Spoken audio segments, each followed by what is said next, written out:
The broadcast is now starting. All attendees are in listen-only mode. Hi there, ladies and gentlemen. Thank you very much for joining us for this week's first WBEX session. This is the final week of the pre-summit. So before we do anything, I'm going to first ask you if you can raise your hands to let me know that you can hear me loud and clear. And also, I would just like to hear some of the feedback. So just while I'm giving the introduction, I would love for you to put in the question box some of the feedback from the session so far. As you know, each year we have our pre-summit for about a month in advance of the full summit, which starts next month on June the 12th. And we do our very best to showcase as much as possible of the value that you will get at the full summit. But really, we want you to get standalone value just from the pre-summit sessions themselves. So although these are a taster of the full summit sessions, we really want you to get massive value from these and get things that you can implement, tools, technologies, methodologies that you can actually use in your coaching practice. So I would love to hear your feedback in the question box. I'm going to be reading this. So just let me know if you have any questions, any challenges, anything at all. Please post that in there, and we will actually get a report afterwards, and we'll be able to address those. Just be aware that we have only 1 week left of the early bird pricing, so that's going to raise from $297 to $697. So if you're going to be joining us, as hundreds and hundreds of coaches already have signed up, which is fantastic. We have, I think, about 35% more people this year than we have last year, which is really exciting. And so we'd love you to join us, but just bear in mind that on Friday the price actually goes up. Anyhow, okie dokie. As always, we love to see your feedback on our Facebook wall, facebook.com/WBECS. That's World Business Executive Coach Summit, WBECS.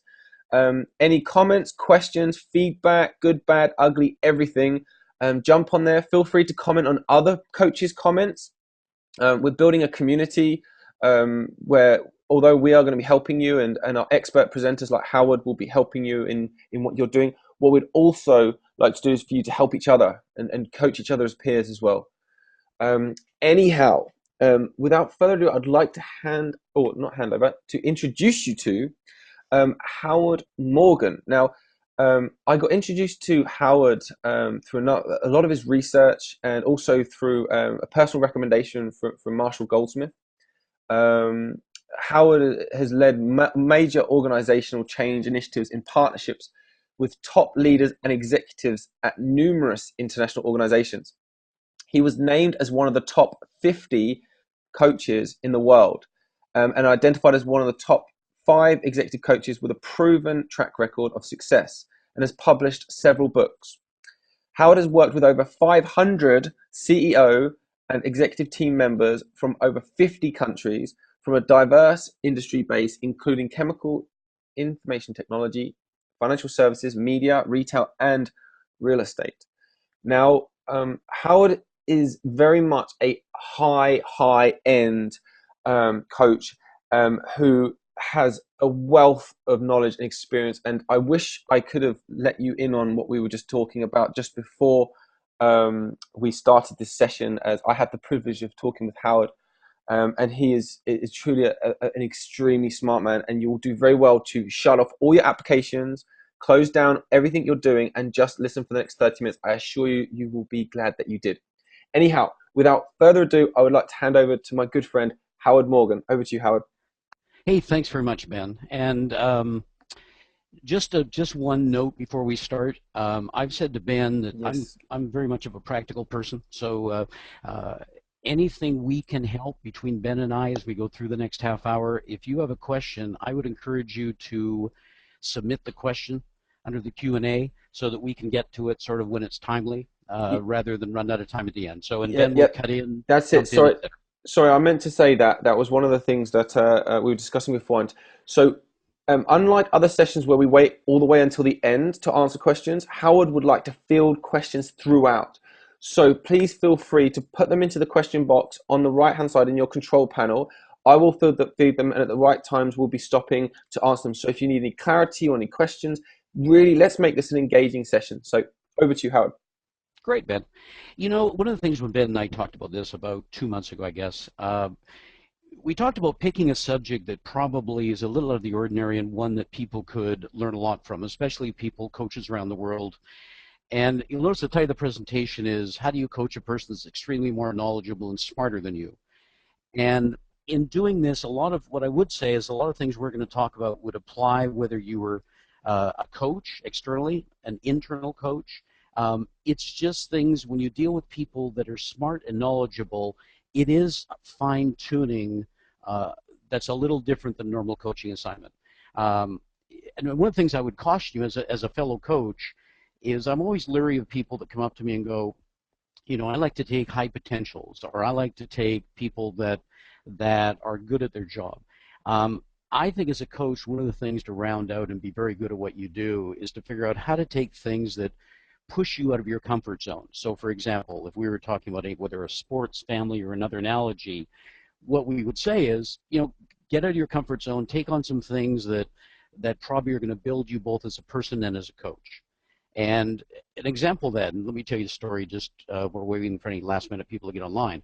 Story was where I found out really probably started my thinking around how to deal with people that are very intelligent and why it's probably someone different.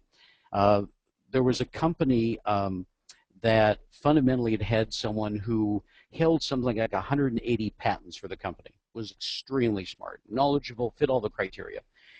And they had asked me to work with them, and part of the problem was inside the organization, nobody could ever talk to them. If they tried to talk to them, they would sort of get shut down. The person would ask a question. So it was one of those engagements where the boss said, I can't help them, maybe you can. Well, my first session was I sat down with them, and after about 10 minutes, what they were doing is throwing out things that clearly demonstrated they were smart. Matter of fact, not only smart, but smarter than me. So what I did is said, okay, at some point, about 15 minutes in, I said, look, if you're trying to prove you're smarter than me, I concede. You are. There's nothing I can do about that. And matter of fact, I appreciate it. But if you're trying to prove you're smarter, I concede. Well, this went on for about 2.5 hours, and unfortunately, I don't exaggerate. And at the end of the 2.5 hours, what happened is the person finally turned to me and said, you're the first person that's been honest to me about what I need to do so far. And as a result, I think I like you and I'd like to work with you. Ironically enough, he retired 10 years later, and on his retirement, he and I spent a lot of time talking because he really had made a difference, although unfortunately his boss couldn't get along with him even to the end. But so I think there is a challenge to that. What I would tell you is the uncomfortable part of working with people that are smarter is it's not that comfortable, because in fact many times as coaches, part of what we believe is that we have something of value to add and we can contribute. And this is where it doesn't happen. And to make the point about why you want to be cautious with that, what I would do is give you another client I worked with was Charles Schwab, which some of you will know. Charles Schwab is obviously a financial institution represented in many parts of the world. And one of the things in working with Chuck Schwab himself, he once said to me, you know, you're one of the few people outside that I'm willing to listen to. And I said, well, if you don't mind me asking, why is that? And he said, because you're one of the few people that don't come in my organization and tell me how I need to change it for it to be more successful. And as we go through this, I think that's something, when you talk about smart people, that's really critical. If you're going to try to tell them what they're not doing, probably they are going to put you in your place, and it's going to feel bad, and you're going to run back and hide under your desk. So don't be intimidated. What our goal is to help you learn and grow. So what are our goals? Well, one is how to recognize a more knowledgeable person rather than a person playing the role. Now, what I would tell you is there are many people that believe they are smarter than you, that will try to demonstrate they're smarter than you, but in effect, they may not be. My experience is that people that are highly knowledgeable and highly experienced don't tend to go on their soapbox too much, not unless they're threatened. So in other words, they get pretty comfortable in their own smartness and their own knowledge. So one thing is to be careful. If somebody tells you that they're just great, they may be trying to convince themselves and not you. Second goal what do you need to do differently when coaching someone that is smart and knowledgeable? We'll talk about that. It is different. Some things are the same. They're just fine-tuning them. Obviously, I'm not about that in the next remaining 20 or 25 minutes or so, not about to go and say, here's what you do totally different. If that would make it very uncomfortable. And we're going to talk about 6 rules that I use for success when it comes down to smart or more knowledgeable people.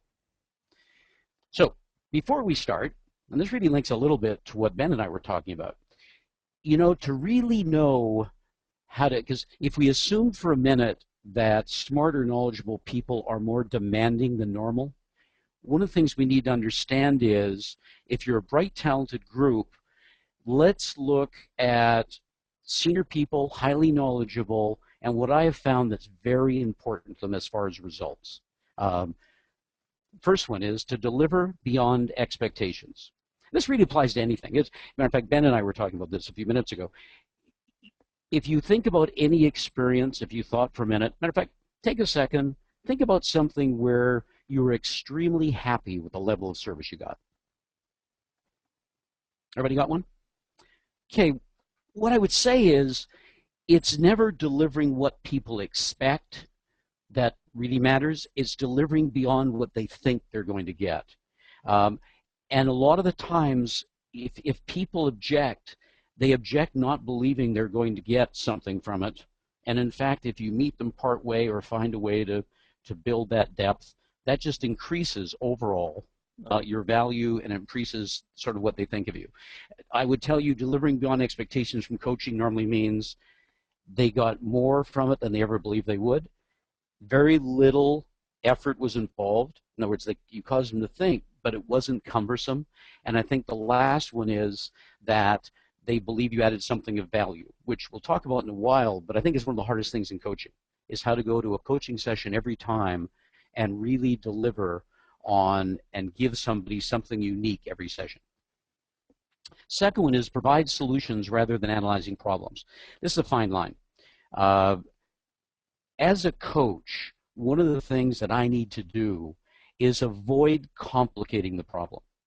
I think a lot of coaches, what they will do is ask so many questions that in essence you get yourself in trouble.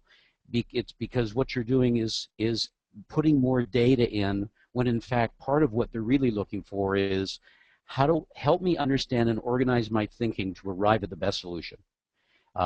Highly talented, bright people know the answer generally. What they need help is problem solving what the optimal answer is. Speed of solution. Marshall, good friend of mine, Marshall Goldsmith, and I always kid about this. You know, it's not about how much time you spend, it's the value of the time you spend. So in a coaching situation, people generally are going to look to your expertise, and the more they can implement it and the higher value it has, the more they're going to give it value. One of the things in our profession that's happened a lot of times over the last 10 years is people have really developed this as almost a hours spent equation. Matter of fact, I just went through that with a client. And they were saying, okay, you know, you're more expensive than other people, but maybe it's because you're going to spend more time. And my answer was, no, the time I'm going to spend is going to be more valuable, and I'm going to have to spend less time. So that's really, in today's world, most great, talented executives are not looking at time. Boiling the ocean. Boiling the ocean, for those that it may not make or don't understand it, really just says don't keep analyzing. It's a little bit like the second one. Don't keep analyzing to the point that you just end up with more questions than you do solutions. So part of it is help people focus, help people understand sort of what the main thing. And a good way of avoiding boiling the ocean in a coaching engagement is the first thing you do when you walk through the door, especially with people. Keep in mind, bright, knowledgeable people already know what they want. And to say, if you could get one thing out of this coaching session, what would it be? And by the way, the important thing is one. If you ever are looking at a coaching technique that will help people crystallize, making them forced to think about one really works. It's the same sort of thing as in your home life. Go back to your spouse, partner, and say, if we could do one thing on the weekend that would make you happy, what is it? It's just a different answer than you say, what would you like to do this weekend? And the last one on this slide is differentiate the difference between happiness and satisfaction. There is a huge difference, right? If you want to make somebody happy, what you'll do is you'll patronize them. You will tell them that they're brilliant. You'll tell them that you really love some of their ideas. You go read a couple of their papers. But in the end, you might make them happy, but satisfaction doesn't come from telling them they're great. Satisfaction comes from what can you do to help them be better. You know, Marshall and I have done research with over 4.5 million people now. And one of the things we know is that there's an item that we always ask, which is commitment to self-improvement. The more someone wants to get better, the better they get and the more respected they are. And it's a key thing as a coach to remember, because if you haven't got that commitment, chances are you're not going to have impact in a coaching scenario. What's more important is you're not necessarily going to feel very good yourself at the end, right? You're going to put in time and feel you don't have traction. So let's look at critical aspects of coaching for knowledgeable, smart people. One is coaching is a partnership. It requires both people to be engaged.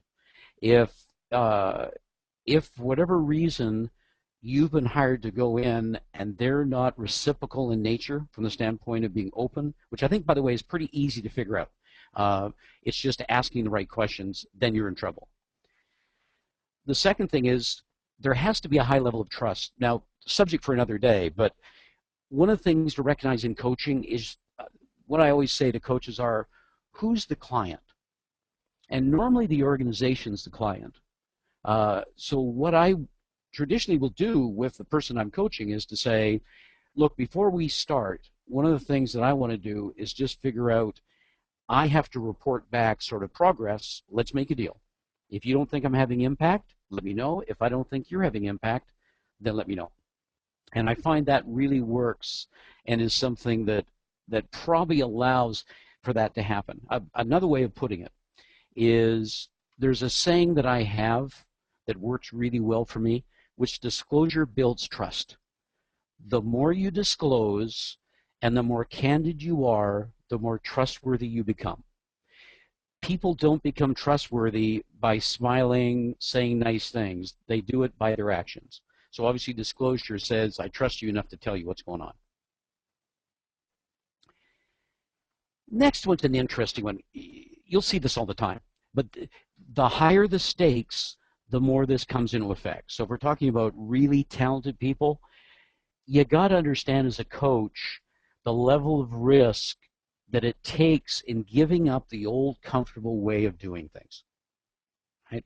For them, it's really comfortable. And by the way, they've been phenomenally successful. They probably get a larger bonus than anybody else in the organization. And what you're asking them to do is to change that. And what I would say is that one of the things you want to be able to say to a very talented person is, the goal of this is to help you to continue to improve. In the absence of that, you have to be comfortable that what you're doing now is all you ever need to do. If you do that phrase with them, they'll buy into that. Because what makes people knowledgeable and what makes them smart is they like to test the system, but they get the fact that they have to work hard in order to get there. You need to understand the fear of embarrassment. You know, coaching it's pretty easy for us coaches, but as a coachee, where it's really challenging is I need to understand there are some times when it's just, you know, I've been talented, I've got all the awards in the company, people come to me for all the answers, and what you're asking me to do is to go tell them that maybe I could get better. My counsel to you on this one would be, one of the things about being smart and knowledgeable that I always say to people, it's a gift, right? In other words, one of the things that distinguishes us, people that really are knowledgeable and smart, there's some of that's grown. A lot of that comes through genetics. And I will quite often will say to somebody, look, one of the things to return on that investment is to recognize what you need to do is be the role model by which others will follow. Okay, before I get to that slide, Ben, any questions so far? Have we encouraged people to, have they sent anything in? Yeah, we've got a few questions. Perfect. Okay. Um, do you believe that a coach should have specific experience in the industry the client works in? That's a great question. My answer is fundamentally no. Uh, I would tell you that, and I'm somebody who, as Ben talked about, I was in a corporate life for 16 years, including running a company. Uh, I would tell you that what I th- I think in some ways being a coach in an industry you know a lot of is a negative rather than a positive, because I think part of what you want to do if you're going to be successful is help other people get better. So I think it's an asset if you have it. Just make sure you don't use it to educate a person rather than help them. Brilliant.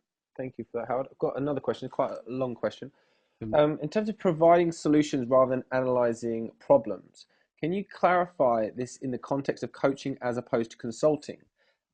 As a coach, I don't provide the solution. Bringing the coachee to the solution is really centered on them and their needs and knowledge.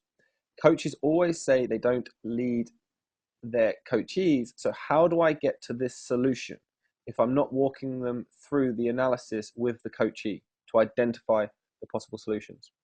Good, another great question. I think part of it is direct to treat coaching like a standard car, or for all the people on the phone that are international, think of it as your normal car, right? But it's knowing what gear to be in. What I would tell you is there are situations where I go into a real low gear and drive the process, in which case I might be giving some alternatives because they're just lost. They just can't think of anything. There's others where I'm like guardrails on a road, and my goal is to give them latitude but keep them focused in the direction that they head because I know they can do it. So, I think I think there's a tendency in coaching to, I mean, I see a lot of coaches that after 5 minutes are just sitting up in their seats, just ready to give the answer, rather than the learning comes from helping them process to the right answer rather than giving them the answer. Brilliant. Thank you much. So great. Let's do a few more points, Ben, and then we can. And if I didn't answer that one, let us know. But No, that's perfect. so 6 rules I promised. One is recognize it's all about the coachee, and this I think, and this is a good segue, Ben, from the question that was asked. Adding value can be bad. It can also be good. So don't get me wrong, but there are times when adding value allows the person to escape without learning, and there's times when adding value helps them focus and think through their potential solution. Um, I think the second is to determine their buy-in early. What I would tell you is that when it comes to me, one of the things that I always look for is how engaged is this person in the process? Is this something that the organization's helping them, saying we're going to help you by getting you a coach? If so, it doesn't mean that I'm not going to work with them, but what I want to find out is this something you really want to do? I can help you, but understand that if in fact you really don't want to be helped, then it's impossible. A good way of putting that is I always say for every 100 coaching assignments that I'm asked to be involved in, there's probably 10 that are 10 or 15 that I turn around or turn down right away. I talk to the person, and I believe, and I'm not saying I'm right, but I believe they really don't want to work in coaching. And there's another 5 or 10% that after I sit down with them for a while, they're going through the motions and they're sounding good, but they really don't want to. They really don't want to be involved in the process. And I think part of my credibility in the process is the ability to say, I'm not judging the person, but I don't think I can help them. I think that sometimes as coaches, we don't do that enough. Um, and that's especially important with the category we're talking about because you can't win the game. They're part of what they'll do is start playing with you and just doing like the person I told you in the beginning. They're just going to keep asking questions that you can't answer, and at some point you have to sort of call a halt to it. Next one's avoid trying to sell yourself too much. Um, if you're good at what you do, be good at what you do. Don't try to influence people that how good you are, that you've got all this background, and isn't it great? I think it's good to build your credibility. I think it's bad, especially to someone that's highly talented and has a lot of smarts. they're going to start asking you questions. They're going to get pretty awkward answers. So I think it's about keeping a balance in that. And the last one is, and it will come up in one of the coming slides, one of the things that's important is one needs to recognize you need to manage yourself as well as them. Put it a different way, I believe the coach is always in charge of the coaching session. I think they can allow a lot of latitude, but whether they get to the end point they want to get to is totally up to the coach. Okay, rule 2, put more work into knowing them than normal. You know, the interesting about knowledgeable, smart people is they want to know that you appreciate what they've done. Respect is a big deal with a talented, knowledgeable person. So that's the first thing, is just find out why they're respected, what they've done in the organization, something you can go back to and sort of reinforce with them. Avoid being too transient, by the way. If you're not careful, what you do is you patronize them, and they hate that. So you've got to show that you respect them, but not that you're patronizing them. Make sure you know their motivation for coaching and why you've been recommended. If someone's recommended you, it's an interesting one, and it's back to the question, Ben, about you know, do you have to have knowledge? I think people respect us as coaches based on what we accomplish, not what our track record is from the standpoint of work. I've met some dynamite people that didn't have much corporate experience, but boy, were they good as a coach. I've met people that are phenomenal in a work setting, accomplished a lot, and couldn't do a coach. And part of that, again, subject for another day, is recognizing a great leader doesn't make a great coach. It's a lot learned, and you have to have a good base.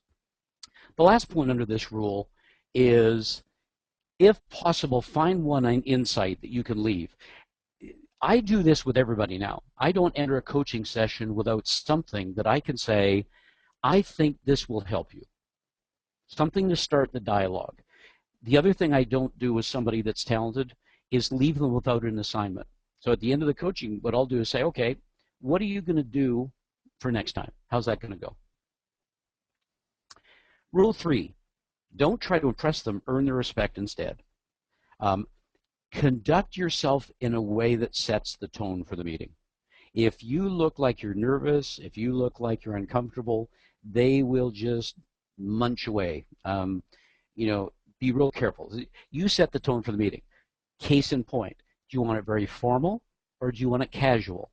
I would tell you initially, with smart, talented people, you're better to go in slightly informal and then go back to formal. And the reason is, formal in a lot of ways will bring out some of their let me show you how smart I am. Where if you go in casual, it's a lot easier to start a dialogue, and then once you do that, to have the hard conversation. Avoid either extreme with this group, too direct or too therapist.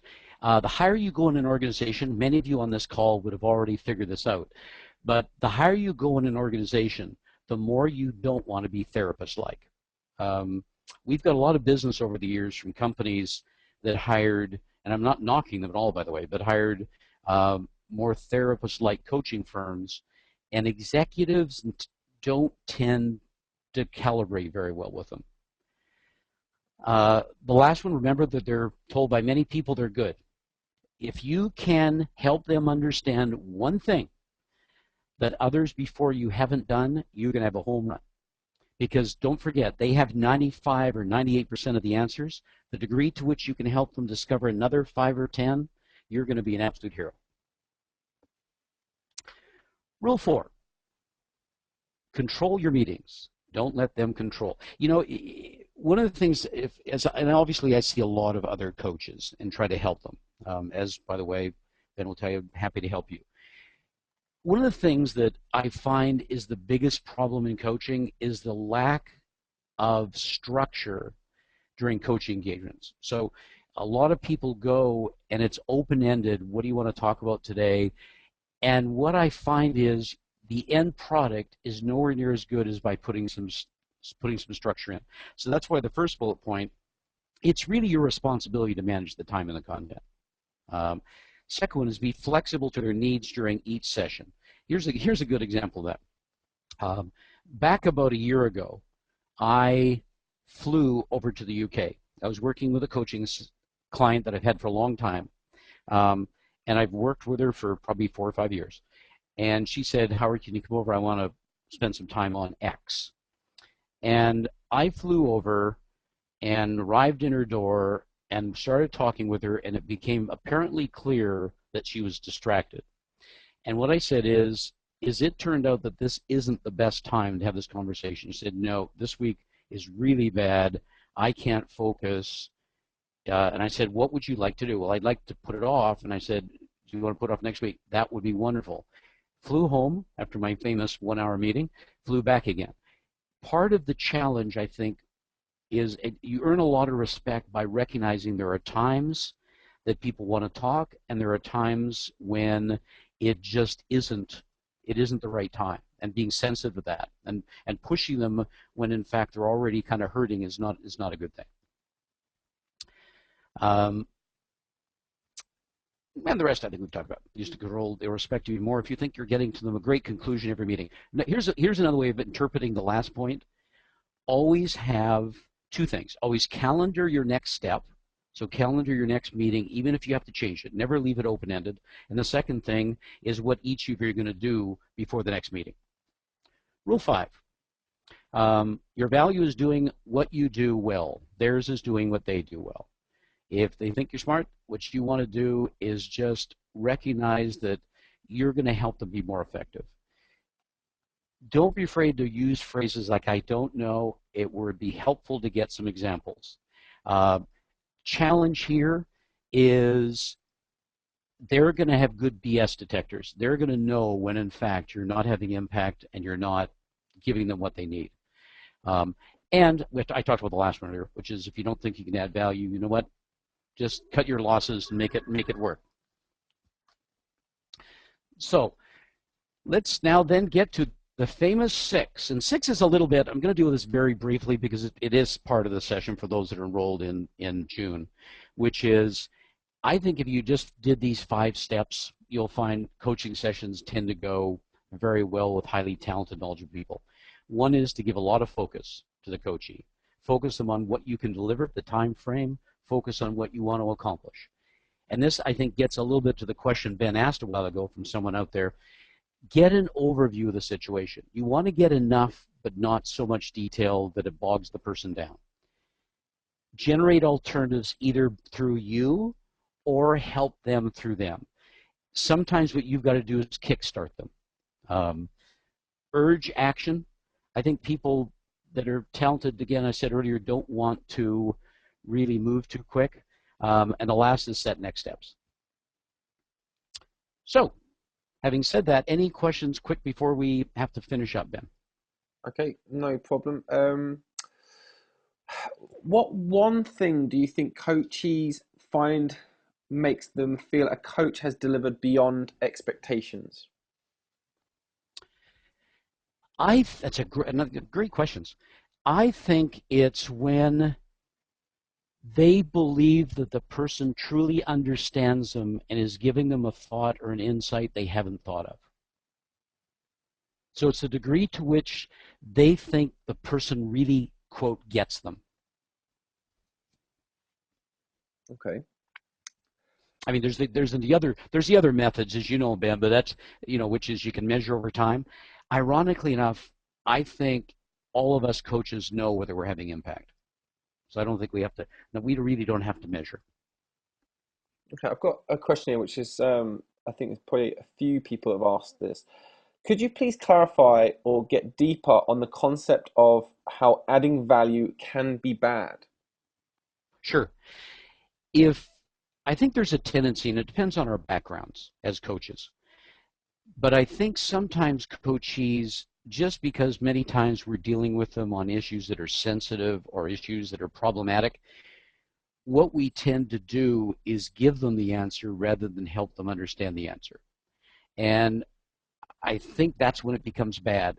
If you think about it, for all those with children, if your child comes home with a homework assignment and you always give them the answer, then in effect, there's no learning going on. And that's probably no clearer than it is with the child's first homework assignment, where they come home and they say, Mom and Dad, would you help me? And we go, sure, we're glad to help you. So in fact, in that case, we do the first one all for them. Because what we know, we want to motivate them, but we also recognize is after they take that and get positive recognition, what we're now going to have to do is help them learn. So I think it's, if there's learning going on, great, but I find if you give people answers, what they tend to do is, and I think they understand what you did, but they don't understand why you did it. Okay, thank you very much for that. Okay, let me just. Are you able to give a couple of examples of insights from rule number 2? Putting more work into knowing them than normal. That one. I believe so. I guess what I would say, Ben, is that if somebody is really well respected, I want to know what they've done, which you can do in today's electronic world. You can find that out. What I also want to do is, yeah, see if I can find, especially in the organization, because generally the organizations bring us in. So what I want to find out is, why are they so respected inside? Because what we tend to do is only talk about the things they could do better.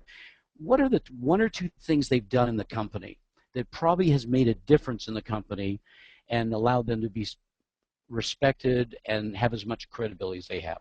So I think it's doing electronic stuff, but it's also in an organization, seeing what you can do to find out. If you by chance are meeting with any people around them before you meet with them, ask them. People are great. They'll tell you anything if you're, as long as you're not formal about it. You can sort of say, gee, I'm meeting with George. I hear he's great. What's he done in the organization that you think so magnificent? And then what I do is don't misrepresent that. I go and say, look, I bumped into a few people. Here's what they said. That's pretty impressive. Thanks for Howard. Okay, maybe one final question. I know the answer to this, but Sure. I'm going to ask you a question. Are you a believer in the 360 tool? And can you give some examples, if so, of how you use it? Sure. I think first of all it depends. I mean, first of all, I'm a supporter of it, and the reason I'm a supporter of it is, as you can imagine, I'm a believer of data-based coaching. I think if you go into coaching it wouldn't be the first time I've been burned by going into a coaching engagement where the person says to me, here's what they have to work on, and when I'm in there for about 4 months, I find out that's not what everybody else thinks. So, once burned, twice shy. Uh, I I I believe that you can use the company's existing 360. I'm not a big believer you have to do your own. I think the higher you go in an organization, or the more talented and successful somebody is, the more you should do an interview-based 360. Because I think it's almost impossible to get the depth of information you need through an instrument. And that's not the instrument's fault. That's just when someone's so good, you're starting to split it at such a fine level that you want to be able to have a dialogue about it. But yeah, I think the other thing it allows you to do, it allows you to measure at the back end. So, because remember, a big part of coaching is not about helping the person only. It's about helping the people around them change their perception. And if you want to change perception, you have to ask them what to look for. And once you say, what are some of the things that you'd like to see, and then the person go back and delivers on that, you're a hero, and the person you're coaching is a hero, because what they see is the person listened and adapted. Fantastic.